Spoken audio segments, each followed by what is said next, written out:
Hi everybody, this is All Things Cheryl. I'm basically here to do the recap on the final two episode of 7 Seconds. I haven't checked in a couple of days, but I'm here. I'm back, and so I wanted to do episode 9 and 10 together, but it was so much that was basically going on that I decided to just go ahead and do them separately. The title of episode 9 is with the witness for the prosecution. And basically what this particular episode is about the witness.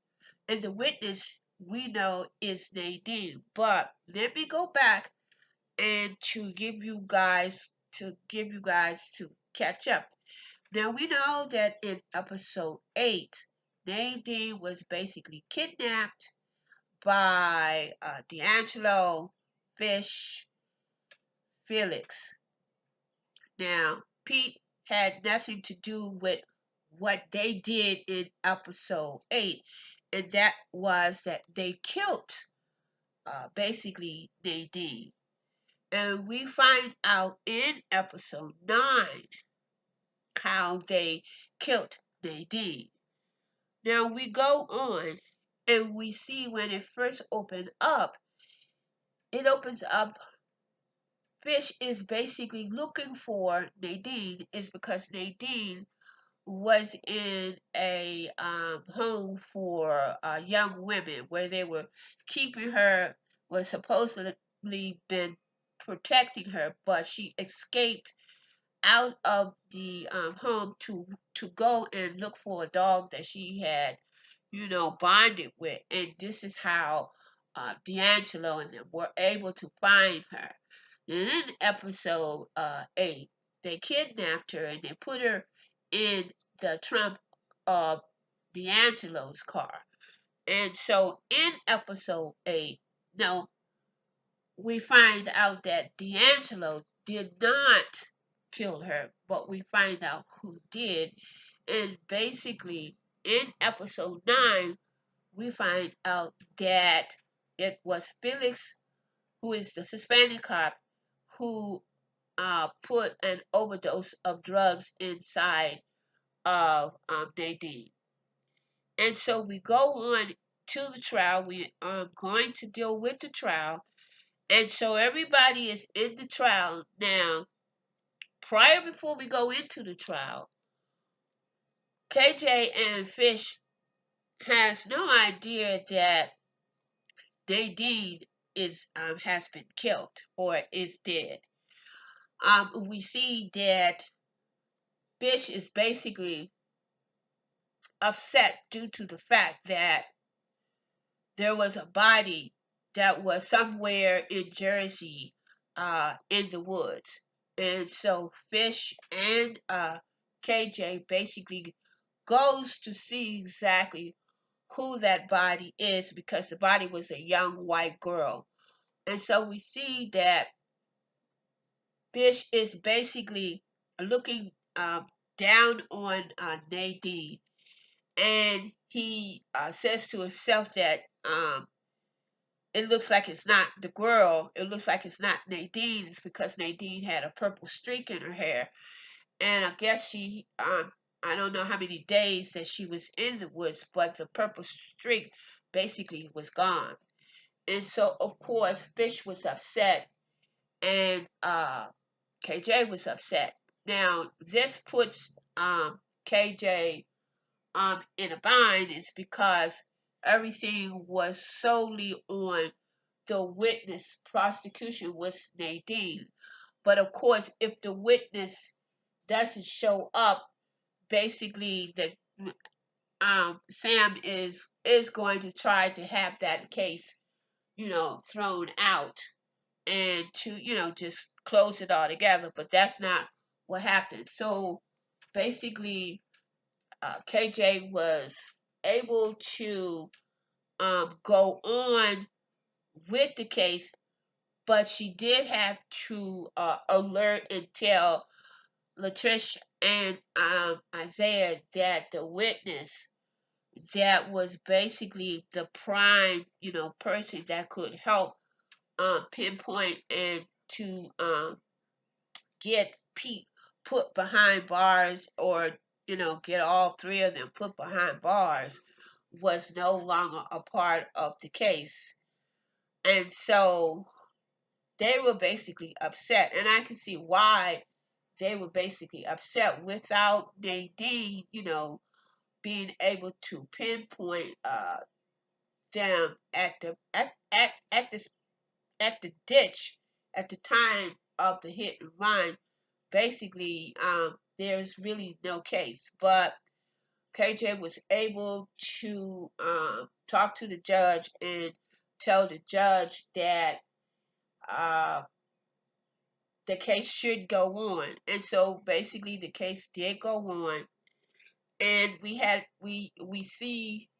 saw that they had various people on the witness stand. We had the coroner, we had the doctors talking about what they found when Britt got hit, and the fact that he was hit very impact. The hit was very impact, especially with his skull. And by that hit with the impact with his skull, they were able to um, find paint and stuff on his skull from the hit. The hit was um, so hard. And so we go on with the trial, and this is when Sam Henderson puts Latrice on trial. And so while Latrice was on trial, Sam was really drilling in her, and she was really picking apart the character of Brenton. She was basically saying that Brent was a gangbanger, and he was a part of the Five Kings, which is a group that basically deals drugs and everything in the community. But let me go back and I missed a little bit of something. Um, Here we also find that while KJ was basically prepping Latrice and Isaiah about the trials that they were going to be in, that KJ told Latrice that Isaiah's brother Seth could not be a part of the witnesses, and that he could not come to basically the trial. And so we go back to a scene where we see that Isaiah goes and delivered the news to Seth that the prosecutor KJ did not want him to basically be at the trial, and did not want him to uh, be a witness. And so then we go and we see another scene where Seth is basically getting ready to re-enlist back into, I believe, the Air Force. Yes, he was part of the Air Force. And this is where we find out that Seth tells Latrice about the gun that basically he had got from Messiah to basically kill Pete with. He tells Latrice that the gun that he got was basically a police. It was a police gun, and the gun that they gave that Messiah gave Seth was, I believe, the gun of Pete, because basically D'Angelo gave the word to kill Pete. And so basically D'Angelo has a hit on Pete. Now keep that in mind. I want y'all to keep that in mind. Then we're going to go back to the trial. And while we're at the trial, we see that Sam, who is the defense lawyer, is really digging into Latrice and really trying to break down the character of Brenton. And so, of course, Sam, the defense lawyer, was able to succeed by breaking down the fact that Latrice basically wanted to get another lawyer to handle the case, and this was a civil lawyer. And the reason why Sam was able to prove that Latrice wanted to basically sue the city, and if she had won, that she would be able to get money for the case. One reason why is because Latrice and Isaiah is basically unemployed at this point because all of the issues and challenges that they had with the death of their son. And so with that, Latrice broke down in front of the jurors, and this is where we get a break. And this is where we have the another witness, and this witness is basically a surprise witness. And one reason why it's a surprise witness is because Isaiah asked KJ that he wanted to get on, he wanted to, testify.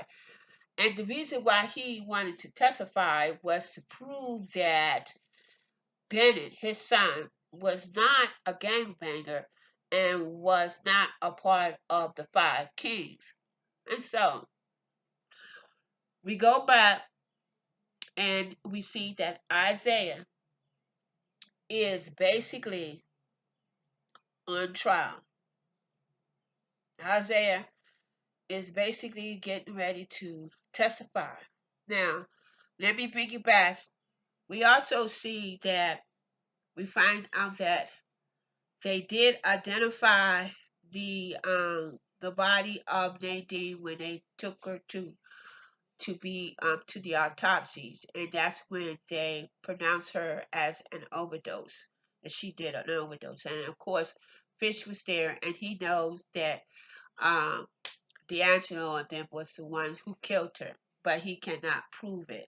So we go back to the case. We go back and we see that Isaiah is testifying, and we see that basically KJ started out with a set of questions, and basically KJ asked a couple of questions, and so this is when Isaiah tells the juries, that his son was not a part of the Five Kings, and the reason why he was not a part of the Five Kings is because he didn't have the guts nor the heart to do the things that the Five Kings were doing. You have to be tough.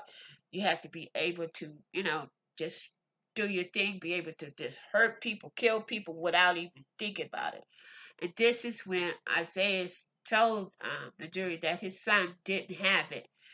And so then we see this is when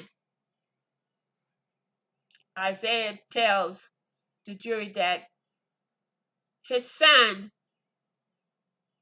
this is when Sam asked Isaiah and said, well, what makes you think, I mean, who did the bike? This is when the bike comes into question.